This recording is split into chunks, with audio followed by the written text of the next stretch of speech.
projet s'inscrit dans un contexte où aujourd'hui on fait la course un peu aux émissions de gaz à effet de serre dans le monde. On demande aux entreprises d'être net zéro pour 2050. Et finalement, le numérique, et pourquoi on s'est intéressé au numérique, c'est que c'est un pan de l'activité qui, lui, continue de croître dans le temps. On n'a pas de réduction pour l'instant, et derrière, on n'a pas de feuille de route de maîtrise.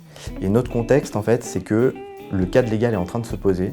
On a une loi qui est sortie le 15 novembre 2021, qui s'appelle la loi REEN, et derrière, il y a de plus en plus de décrets qui demandent aux entreprises de considérer ces impacts du numérique. Et nous, on intervient dans ce cadre-là.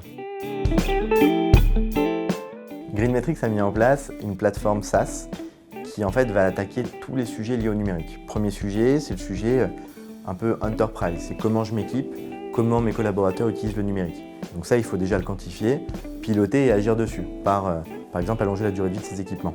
Deuxième produit qui est mis en place, cette plateforme sur les sites internet. Comment on va concevoir nos sites et comment on va les améliorer.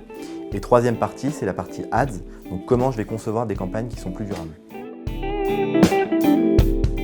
Le caractère innovant, il est vraiment dans l'ADN du produit. On a mis en place 2 ans de R&D avant de concevoir le produit GreenMetrics. On s'est entouré de chercheurs, d'experts métiers, donc chercheurs de l'INRIA et d'experts métiers comme Content Square ou Xender sur la partie campagne marketing.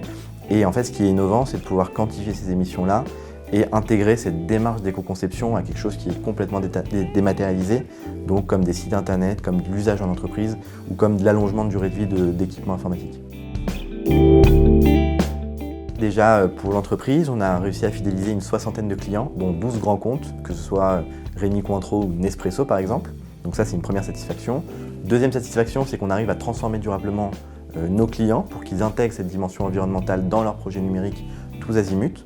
Et troisième satisfaction, c'est qu'on a réussi à fidéliser des experts métiers à l'INRIA comme des acteurs UX très importants comme Content Square.